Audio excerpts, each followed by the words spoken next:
Hello, ako si Jason, operator ng DTF machine dito sa Genre Mall. Ang machine dito ay ginagamit ang 6 na araw na nagkaroon ng total ng 34 meters. Ito ang ating capping area. Ito naman ang ating head. Sa pag head clean, pindutin lang natin yung clean, normal, heads. Itong rubber wiper, lagi natin punasan pagkatas mag head clean. Result ng nozzle check. Waste tank dinispose natin kanina. ABR na may 220 volts. Ground wire. Ink system natin ay tama lang. Andito naman yung mga in-use na consumable natin.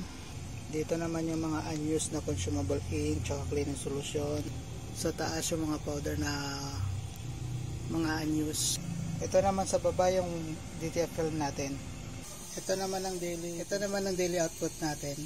Mga nagamit natin na powder, Kuya cleaning solution, white ink, DTF film, isang magenta, at isang cyan. Ito naman ang ating weekly checklist monitoring. Ito naman ang monthly checklist monitoring. Yun lang po. Salamat.